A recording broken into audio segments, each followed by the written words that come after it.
Молодой парень по имени Виктор ехал на своей машине по одной из городских улиц. На момент событий ему было 25 лет. Работал он журналистом в одной из редакций городских журналов.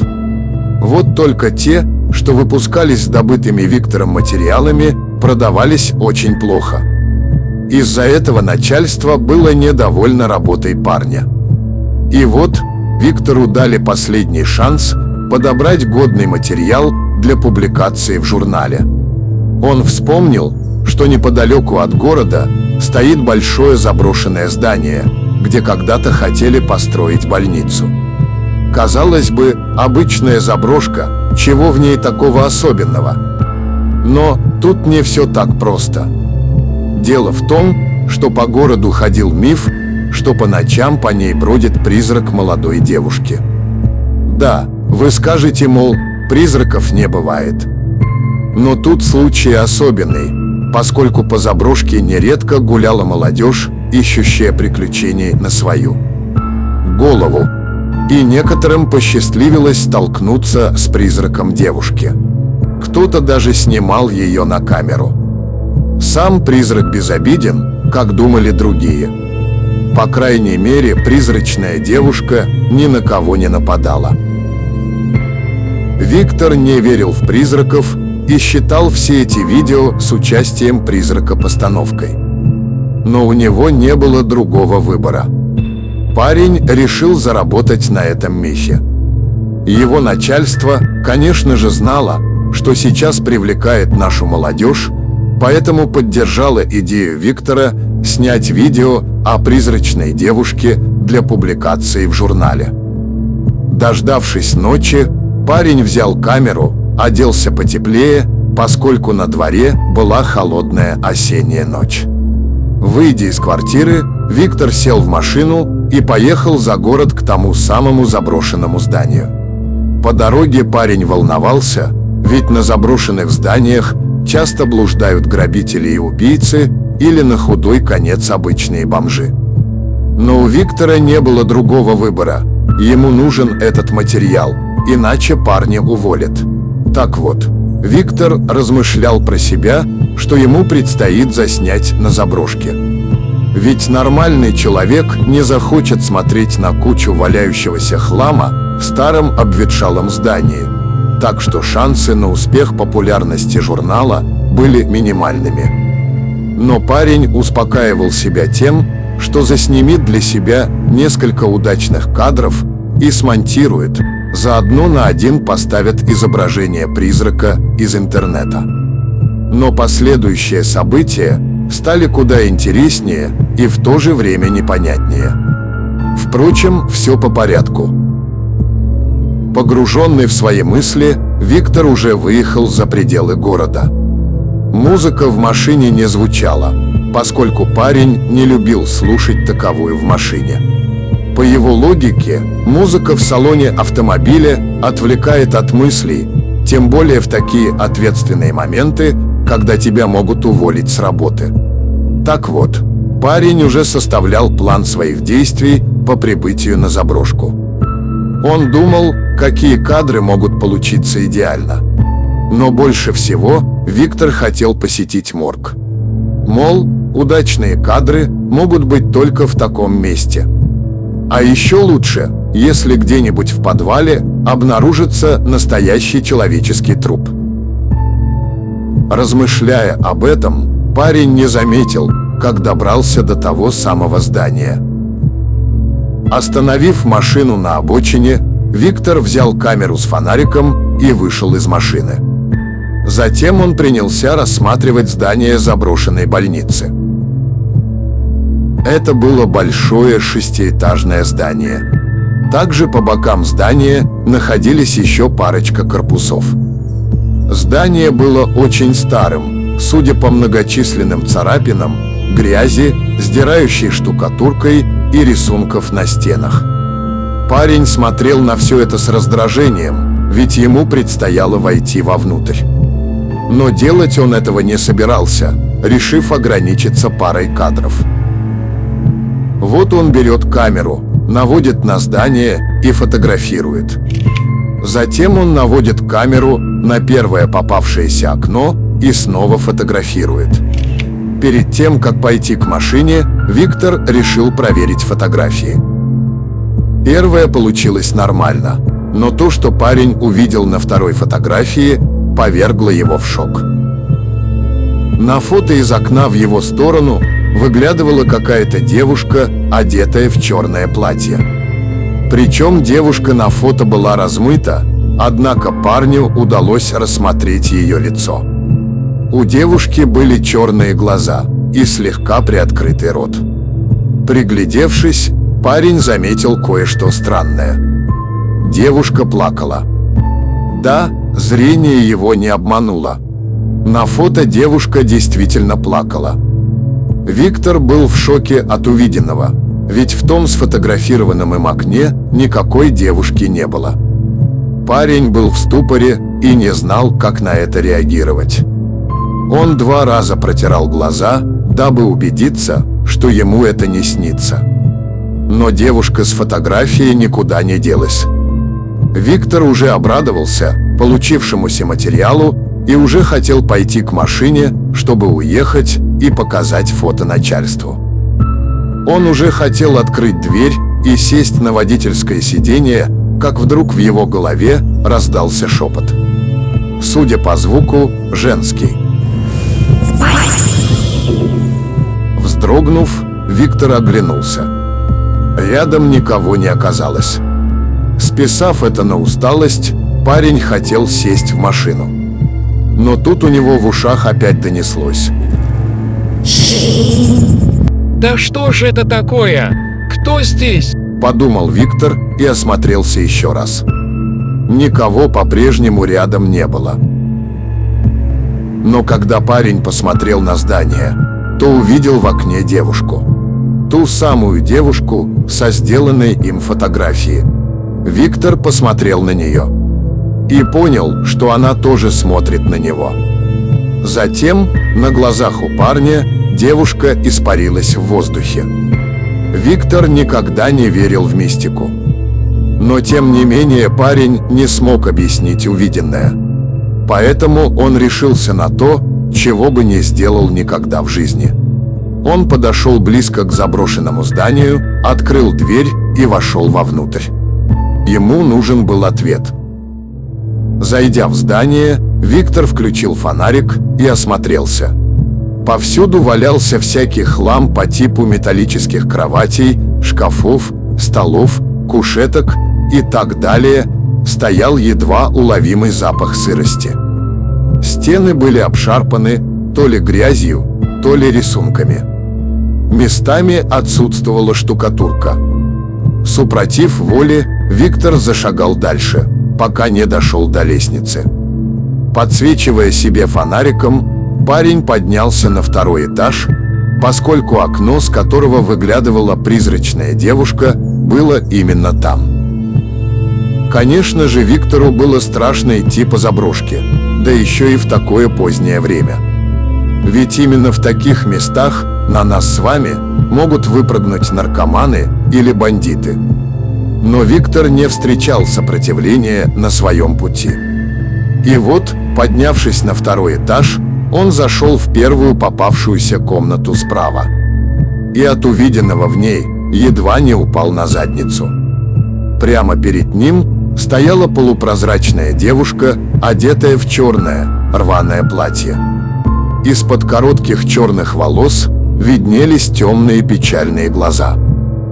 Увидев парня, девушка протянула к нему руки и прошептала. От шока Виктор не смог сдвинуться с места. Девушка к нему не двигалась.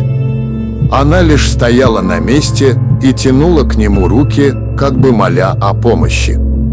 Отдышавшись за несколько секунд, парень, все так же в панике, спросил у призрака: Кто вы?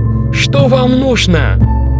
Призрачная девушка, не опуская руки, сказала. Виктор хотел еще что-то сказать, но тут внезапно потерял сознание. Очнулся он в каком-то маленьком кабинете, лежа на кровати. Поднявшись и присев на ней, парень начал осматриваться.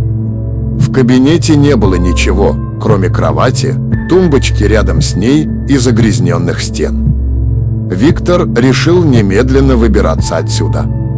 Встав с кровати, он подошел к двери и уже хотел было ее открыть, но тут же остановился.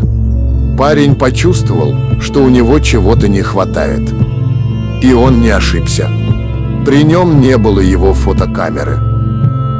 Виктор уже хотел запаниковать, но, повернувшись, он обнаружил свою камеру. Она лежала на тумбочке.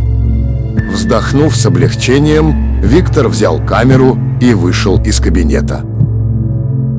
За дверью его ожидала такая же обстановка, что и на первом этаже. Виктор не понимал, где находится, ведь перед ним был маленький коридор, и окон тут не было. Зато посередине коридора были 3 работающих монитора. Да-да, мониторы. Парень не мог понять, как такое возможно, ведь тут нет электричества. Какого черта тут работающие мониторы? Значит, я тут не один? Эй, кто здесь? Сказал Виктор, но ему никто не ответил. Тогда парень продолжил говорить. У меня нет времени на прятки. Помогите мне. И тут же из мониторов послышался звук помех. Вместе с ним на изображении вместо логотипа больницы тоже появились помехи. Виктор это увидел и подошел к мониторам. Подойдя достаточно близко, перед парнем на мониторах появился человек лет примерно 50. Одет он был в белый медицинский халат. Стоял он в старом кабинете посреди комнаты с кучей приборов неизвестной технологии. Человек в халате помахал рукой Виктору через монитор. Парень непонимающе уставился на человека в халате. Тот заметил это и заговорил. Здравствуйте, молодой человек. Меня зовут Сергей Анатольевич. Я врач-хирург. Вы, наверное, задаетесь вопросом, где вы находитесь и как вы тут оказались. Вот вам мой ответ. Вы сейчас глубоко в подвале заброшенной больницы. Та девушка, с которой вы столкнулись, моя погибшая дочь, Катя. Она была хорошей девушкой до одного момента. Люди надругались над ней в этой самой больнице, и она погибла. С тех пор ее дух бродит по клинике и убивает всех лиц мужского пола. Поэтому вам нужно выбираться отсюда. И я вам помогу. Открываю для вас дверь наверх. Не спрашивайте, откуда тут электричество. Вы все равно не поймете. Свяжусь с вами, как только вы подниметесь. Удачи! После этого изображение переключилось на помехи. Виктор не знал, доверять ли этому типу, но в конце коридора и вправду открылись дверь. Выбора у парня не было, ведь других дверей тут не было. В общем, пришлось довериться этому мужику. Пройдя через дверь, Виктор увидел перед собой лестницу, ведущую наверх. Ни о чем не думая, парень поднялся наверх. А далее он оказался в коридоре, но уже подлиннее. У первой двери от лестницы оказался еще один рабочий монитор. Виктор посмотрел на него, и не зря, поскольку на мониторе появился тот же самый профессор. Еще раз здравствуй, незнакомец. Теперь, когда ты поднялся по лестнице, иди до конца коридора. Я встречу тебя там. Но перед тем, как ты уйдешь, я попрошу тебя выполнить всего одну мою просьбу. Неожиданно человек в халате остановился и оглянулся назад. А дело было в том, что он услышал звук, похожий на лопасти вертолета. Виктор тоже его услышал и обернулся. Но, услышав вновь голос человека в халате, повернулся к нему обратно. Проклятие! Извини, мне пора бежать. Иди по коридору, свяжусь с тобой попозже. До скорого! После этого связь прервалась. Виктор продолжил, не понимаючи, пялиться на монитор. Но стремительно приближающийся звук лопастей вертолета вывел парня из раздумий. Ему показалось странным, почему этот Сергей Анатольевич начал паниковать, когда услышал звук приближающегося вертолета. Виктор же только обрадовался такой удаче. Опа, неужто это МЧСники прилетели проверять здание? Они же не знают, что я тут. Эй, помогите! Я здесь! Не теряя ни секунды, парень побежал по коридору. Тем более звук вертолета стал совсем резким. А значит, тут недалеко первый этаж. Быстро добежав до конца длинного коридора, Виктор уже хотел открыть дверь, но та не подалась. И тут неожиданно звук вертолета начал стихать. И постепенно сходил на нет. А это значит, что вертолет улетел. Виктор запаниковал и принялся выбивать дверь. Нет, стойте! Погодите! Ну давай же открывайся! Но ему так и не удалось открыть дверь. А звук вертолета окончательно стих. Виктор уже подумал, что потерял надежду на спасение, и поднял голову, чтобы выругаться. Как вдруг заметил наверху вентиляционную шахту. О, вентиляция – это же мой путь к спасению. Но как же туда добраться? Долго думать Виктору не пришлось. Поставив несколько стабильно крепких предметов рядом с вентиляцией, парень взобрался на них и влез в шахту. К счастью, та была просторной, так что он мог спокойно по ней ползти на четвереньках. Так вот, пройдя несколько метров, парень услышал звуки, похожие на человеческие шаги. Это еще что? Тут есть люди? Долго гадать ему не пришлось. Как только Виктор подполз к ближайшей решетке, открывающей вид вниз, парень увидел источники звука шагов. Ими оказался неизвестно откуда взявшийся отряд спецназа. Да-да, это был отряд специального назначения в составе 5 человек. Виктор был в шоке от увиденного. Как только солдаты прошли мимо, он смог без звука щелкнуть их на камеру и выговориться. Ничего себе! Не похоже на охрану. Они то, что здесь забыли. Ладно, неважно. Надо выбираться отсюда. Виктор продолжил свой путь. Он прополз еще несколько метров и неожиданно упал вниз. Эта часть вентиляции была не самой прочной. К счастью, расстояние между полом и потолком было небольшое, так что Виктор не ушибся. Поднявшись, он проверил камеру и, осмотрев ее, понял, что она не разбилась. И тут неожиданно ему в лицо ударил яркий свет. И тут же с другого конца коридора раздалось: «Вижу цель!»